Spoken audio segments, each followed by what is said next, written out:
Alors, salut chers followers, salut chers internautes, bonjour à MPK Grady, merci encore pour cette belle chemise, merci pour cette belle mise.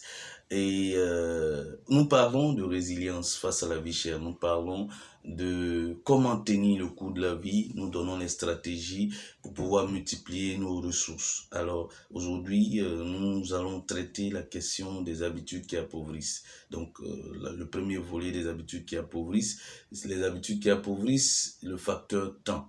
Alors, nous faisons de l'éducation et je voudrais vous apporter juste une petite définition de l'éducation qui est un processus à travers lequel les individus et les groupes sociaux reçoivent l'héritage culturel de la société, considéré comme modèle à perpétuer. C'est pourquoi nous croyons ce que nous faisons. Nous savons que cette valeur que nous enseignons va pouvoir aider la jeunesse, va pouvoir aider nos communautés à multiplier leurs ressources, à ne pas rester ou demeurer dans la pauvreté, dans le système qui nous est imposé aujourd'hui.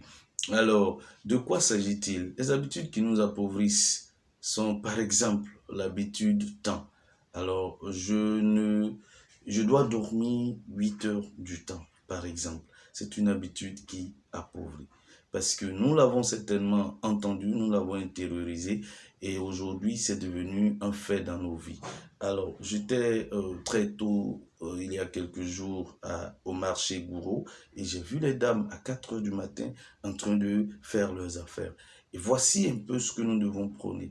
Les dames qui se réveillent très tôt et qui se couche tard. Ne dit-on pas que celui qui se réveille tôt le matin, c'est celui qui gagne la vie?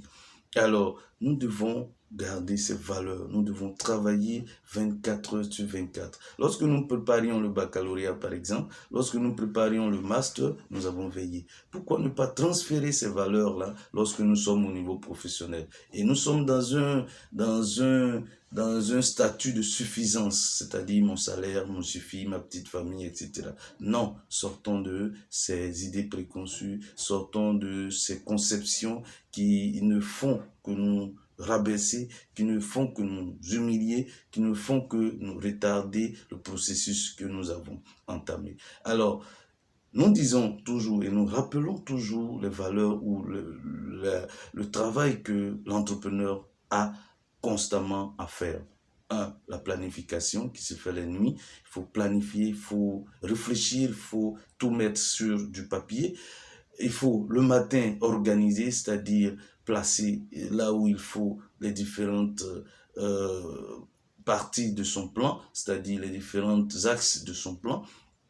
Et il faut pouvoir coordonner, donc il faut confier des tâches, il faut faire sortir tout ce qu'il faut se rassurer que tout ce que nous avons planifié la nuit est dirigé et ensuite et enfin il faut pouvoir contrôler et le contrôle se fait depuis votre position, soit au bureau, soit dans un véhicule, soit là où vous serez. Il faut se rassurer que toute la chaîne de valeur est suivie, il faut se rassurer que les fournisseurs et chaque étape, chaque plan que nous avons eu, chaque stratégie que nous avons mis en place est en marche.